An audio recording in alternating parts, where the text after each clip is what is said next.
Hello, everyone. Welcome back to today's story. In this episode, after losing everything to bankruptcy, James finds himself standing at the lowest point of his life. But just when the weight of failure feels unbearable, Diep offers him her entire savings of $5,000, not out of pity, but faith. Weeks later, James returns to her small countryside home, not with money or success, but with something far more meaningful, a golden puppy named Dawn. What begins as a simple gift soon turns into the symbol of their second chance.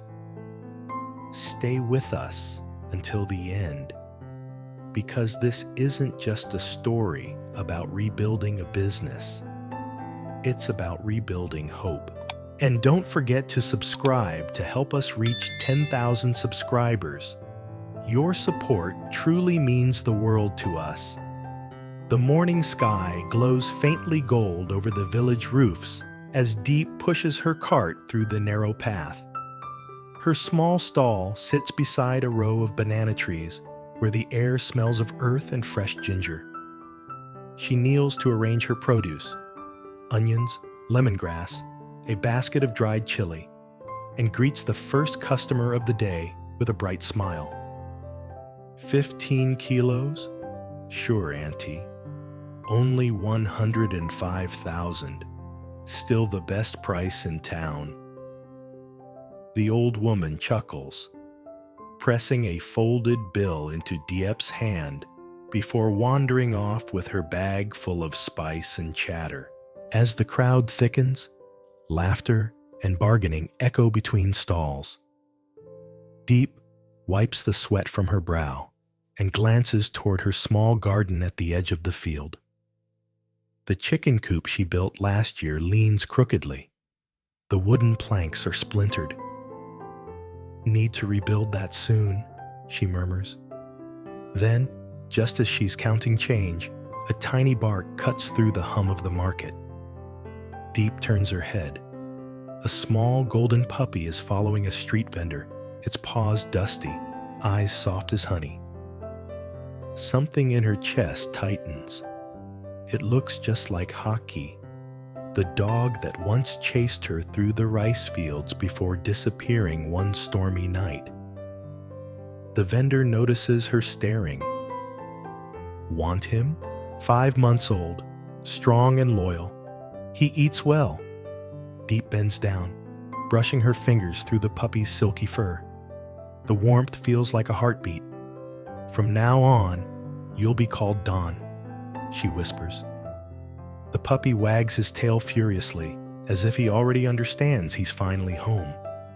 By dusk, Diep and Dawn are walking side by side on the red dirt road leading back to her house. Each step leaves twin imprints. One of a woman learning to heal, one of a pup just beginning his journey. The dry leaves crunch underfoot, and the evening wind smells faintly of bamboo smoke and roasted corn. Come on, Dawn, she says, smiling softly as he bounces around her feet. This is home now. When they reach the gate, a familiar figure stands waiting. James, his red coat catching the last rays of sunlight. His expression is gentle, but tired. Dawn's still shy, huh? He teases, kneeling to pat the puppy's head. He'll warm up soon, Diep replies, tying the leash to a post. Dawn sniffles at James's shoes before licking his hand, tail wagging wildly. A quiet comfort spreads in the air between them. They move naturally together, wordless yet in sync. James sweeping the yard, Diep scrubbing the table, the broom's soft rustle blending with bird song.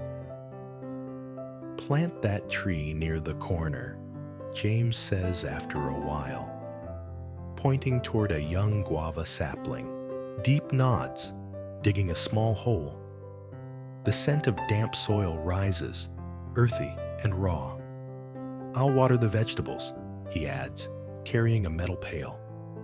Droplets sparkle as they fall, coating the green leaves in morning light. "The fence looks good," Diep observes. "No more chickens sneaking into the garden." James grins, wiping sweat from his forehead. "Guess I'm still good for something."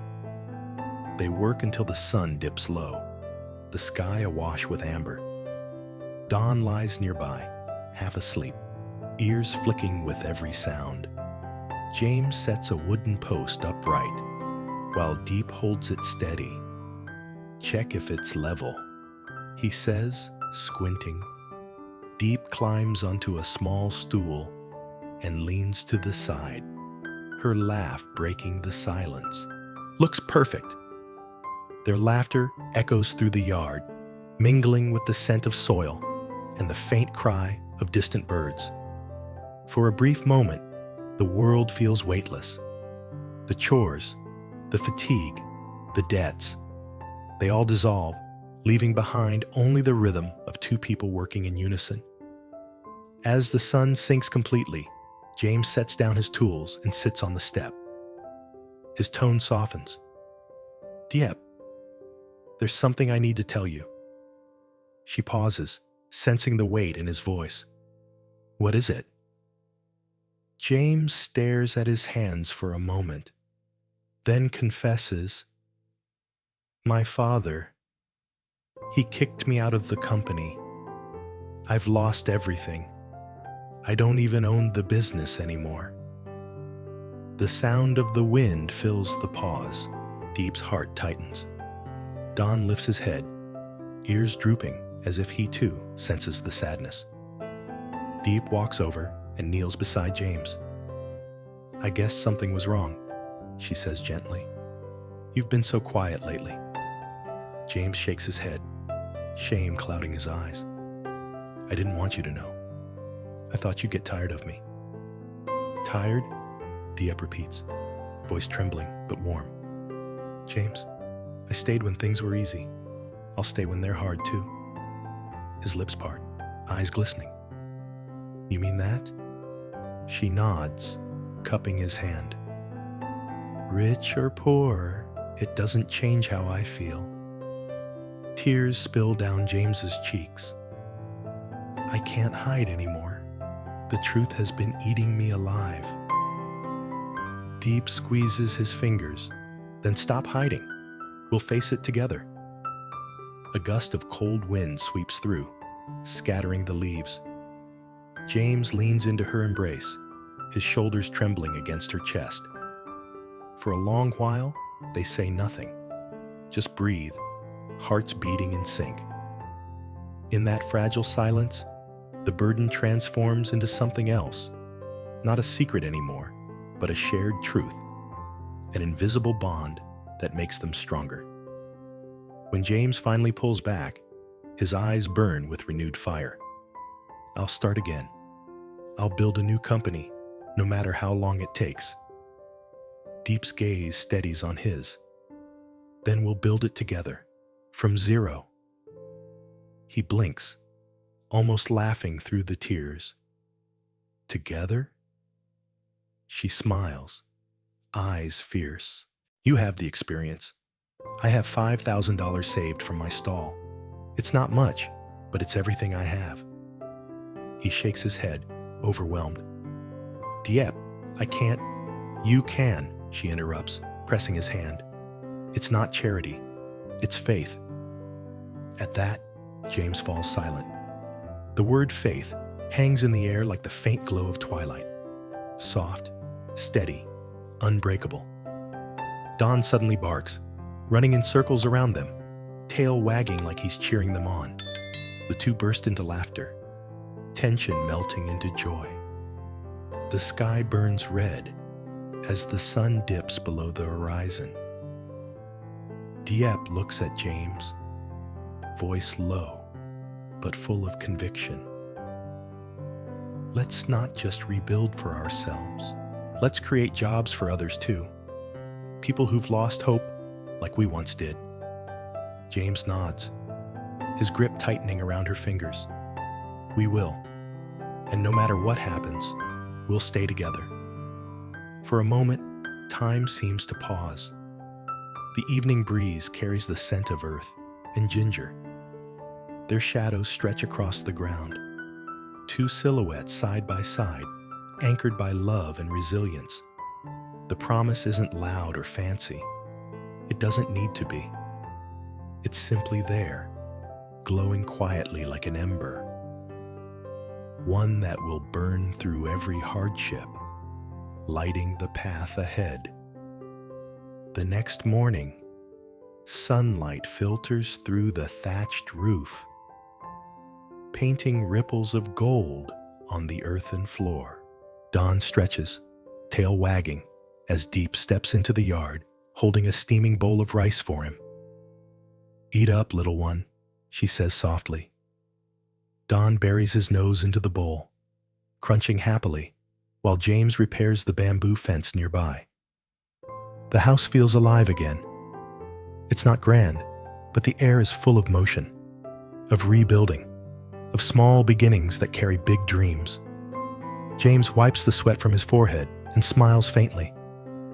"It's strange," he says, glancing at the sun rising over the fields. "Yesterday, I felt like my whole life ended. Today, it feels like it's just starting." Diep grins, crouching to gather fallen twigs. "That's because sometimes life waits until everything falls apart before showing us what matters." James nods slowly. "You sound like someone who's lost and rebuilt before." "I have," she admits, her tone soft. "When Hockey died, I thought I'd never want another dog. But then Dawn showed up." She gestures toward the puppy, who's now chasing a butterfly with clumsy joy. Life gives you second chances in the most unexpected ways. James stares at her for a moment. How sunlight plays on her cheekbones. How she speaks with quiet strength. "You're braver than you think, Diep." She laughs, teasing. "And you talk too much for someone who's supposed to be hammering that fence." He chuckles, returning to work. The rhythm of his hammer striking wood merges with the chirping cicadas and Dawn's playful barks, creating a kind of countryside symphony that feels timeless. Later that day, James asks, "Can we walk to the market together? I want to get something." They stroll side by side along the red path, Dawn trotting happily behind. Villagers wave as they pass. "That's your husband, Diep?" An old woman jokes. Diep blushes. James only smiles and replies, "Not yet, but one day, maybe." At the market, stalls brim with life. Piles of cassava, glistening fish, steaming pots of noodles. James wanders from booth to booth until he stops before a small carpenter's stall selling handmade wooden doghouses. "How much for that one?" he asks, pointing at a neat triangular structure with a straw roof. 500,000, the carpenter says. James nods without hesitation. "Wrap it up." Diep blinks. "James, that's too expensive. We can build one ourselves." But he just grins. "This isn't for Dawn, it's for you." She frowns in confusion. "For me?" He gestures toward the craftsman, whispering something. Within minutes, the carpenter pulls out a small wooden plaque engraved with neat, careful letters. "To Diep, thank you for believing in me." Diep stares at the words, speechless. "You had this made?" James shrugs, smiling sheepishly. "I wanted to thank you, not just for the $5,000, but for not giving up on me when everyone else did. I couldn't buy you gold or jewels, but I could give you this." She laughs through tears. "You gave me a dog and a plaque. That's already more than I ever asked for." He shakes his head, his voice tender. "No, Diep. You gave me something priceless. Hope. They walk home under the glowing sky, the plaque tucked safely under Diep's arm. Don trots beside them, tail wagging, as if he knows something important just happened.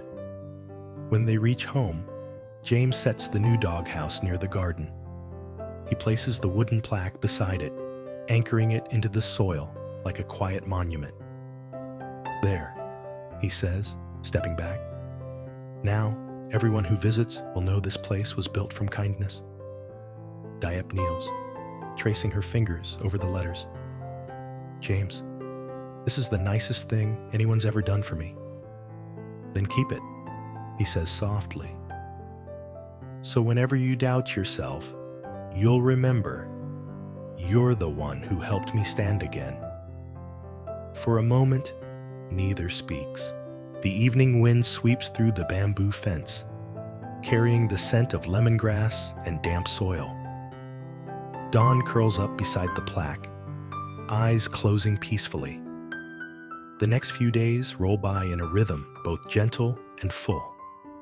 They rise early, tend to the garden, and brainstorm ideas for their new business. James sketches on a worn notebook while Diep brews tea. We can start small, she suggests, selling natural ginger products, candies, powder, essential oil. That's my niche at the market.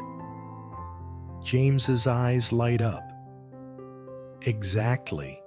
We can brand it locally first, then online later. I'll handle the design and logistics. Diep leans closer, smiling, and I'll handle the customers. Every evening, they sit under the tamarind tree, planning, adjusting numbers, sometimes just listening to crickets. James often catches himself watching her, how she hums softly while calculating costs, how she pats Don's head between sentences. She's not just his partner in rebuilding a business. She's his partner in rebuilding life. One night, as stars spill across the sky, James says quietly, I used to think success was about money. Now I realize it's about peace, about having people who stay even when there's nothing left. Diep looks up, her eyes glinting under the soft moonlight. Peace isn't found. It's built. He smiles. Then let's keep building it together. Weeks pass. The small business begins to take shape. Villagers drop by to buy jars of Diep's ginger honey. A traveling merchant promises to connect them with buyers in town. James spends nights writing product descriptions while Don guards the door faithfully. One afternoon, after a long delivery trip, James returns carrying a small wrapped box. A gift? He says, setting it on the table. Diep unwraps it slowly. Inside lies a silver keychain shaped like a paw print, engraved with the words, faith and family. She looks at him, touched. James. He smiles shyly. Every time you hold it, remember this house, this garden, this dog, and how faith turns strangers into family. Tears well in her eyes. You don't need to thank me anymore. Just promise me you'll never give up again. He nods firmly. I promise. Outside, the evening sun spills gold across the fields. Dawn runs through the rows of vegetables, chasing dragonflies, while James and Diep stand at the gate watching him. The red dirt beneath their feet is the same road they once walked in silence. But now, it feels different. Every footprint is a story. Every breath, a new beginning. Diep leans her head on James's shoulder. You know, she murmurs, I think Don found us at the perfect time. James chuckles. Or maybe we found him. Either way, He's proof that even broken things can lead us home. They stay there until the last light fades, surrounded by the quiet hum of life returning. In the distance, the world is still uncertain. But in this small yard, beneath this modest roof, hope has already bloomed, faithful as dawn, and as enduring as love itself.